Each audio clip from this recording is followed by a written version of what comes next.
नमस्कार मित्रांनो, सर्व विद्यार्थी आणि पालकांचे आपल्या यूट्यूब चॅनलमध्ये हार्दिक स्वागत। आजचा जो सब्जेक्ट आहे तो म्हणजे ओपन कॅटेगरीच्या विद्यार्थ्यांमध्ये महाराष्ट्रामध्ये मेडिकल कॉलेजमध्ये सर्व म्हणजे MBBS पासून ते फिजिओथेरपीपर्यंत सर्व ब्रांचेसमध्ये जे काही प्रमाणपत्रे किंवा सर्टिफिकेट्स आहेत किंवा डॉक्युमेंट्स जे लागणार आहेत त्या संदर्भात आज आपण चर्चा करणार आहे।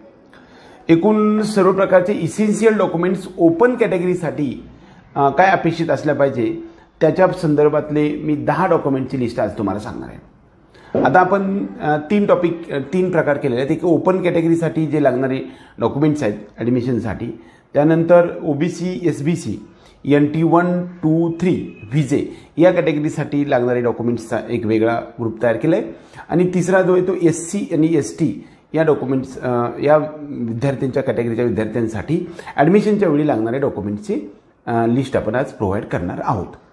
तर आजचा पहिला व्हिडिओ जो आहे तो ओपन कॅटेगरीच्या सर्व विद्यार्थ्यांना मेडिकल कॉलेजच्या सगळ्या ॲडमिशनसाठी ही डॉक्युमेंटची लिस्ट आपल्याला तयार ठेवायची आहे। पहिली गोष्ट ॲडमिट कार्ड, नीट UG कार्डची जी प्रत आहे ती आपल्याला मिळालेली आहे, ती आपण आपल्याकडे पाहिजे। दुसरं डॉक्युमेंट आहे ते नीट UG 2000 मार्कशीट आहे आपल्याला मिळालेलं, ते मार्कशीट आपल्याला पाहिजे या ठिकाणी।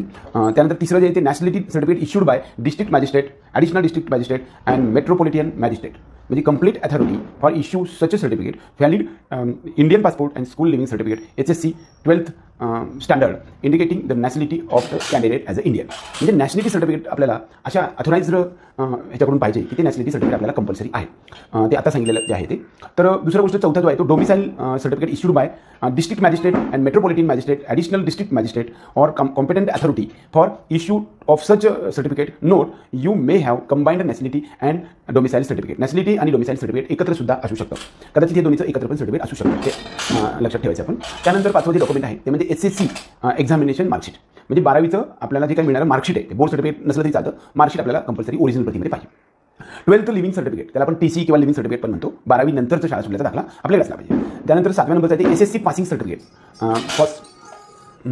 SSC पासिंग सर्टिफिकेट फॉर जे आहे ते म्हणजे बर्थ सर्टिफिकेटसाठी स्टेट बोर्डच्या कॅन्डिडेटसाठी आपल्याला पासिंग सर्टिफिकेट लागेल आणि SSC मार्कशीट ऑफ CBSE आणि ICSE कॅन्डिडेटसाठी फक्त मार्कशीट असलं चालतं, कारण त्या मार्कशीटवरती आपल्याला बोर्ड सर्टिफिकेटची काय आवश्यकता नाही, त्याच्यावरती आपल्याला बर्थ डेट पण असते। त्यामुळे 10वीचं बोर्ड सर्टिफिकेट हे फक्त आपल्याला मार्कशीट म्हणजे त्याच्या जन्माच्या प्रूफसाठी किंवा बर्थ डेटसाठी आपल्याला आवश्यकता असते। 8व्या नंबरचं जे डॉक्युमेंट आहे ते आधार कार्ड त्याचं असलं पाहिजे।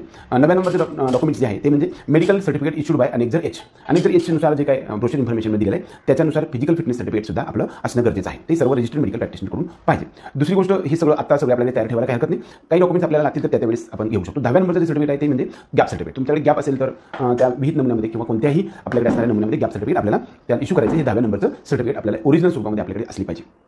या सर्व प्रकारांमध्ये किंवा महाराष्ट्र आणि महाराष्ट्राबाहेर मात्र वेगवेगळ्या गोष्टींमध्ये आपल्याला काही गोष्टी वेगवेगळे सर्टिफिकेट पण लागू शकत असतात, त्या संदर्भामध्ये आपण इन्फॉर्मेशन आपल्याला पर्सनल काही घ्यायची असेल तर आमच्या पेड काउन्सिलिंग प्रोग्राममध्ये तुम्ही या, जेणेकरून तुम्हाला प्रत्येक टप्प्यावरती काही मार्गदर्शन लागेल आणि तुमच्या काउन्सिलिंग प्रोसेसमध्ये मार्ग पण सुरू होईल, त्याचबरोबर तुम्हाला वेगवेगळ्या संधी उपलब्ध होतील आणि मोस्ट प्रोबेबल चान्सेस ज्या शक्यता आहे त्या आम्ही देण्याचा प्रयत्न करू, व्हॉट्सअपच्या माध्यमातून, त्याचबरोबर फोनच्या माध्यमातून आणि डॉक्युमेंटेशनच्या फॉर्म भरण्याच्या सर्व क्वेरीज वगैरे आम्ही त्याकडे सॉल्व्ह करण्याचा प्रयत्न करू। एवढंच या निमित्तानं संपून आज ओपन कॅटेगरीसाठी लागणाऱ्या डॉक्युमेंटच्या लिस्टचा हा व्हिडिओ संपूया।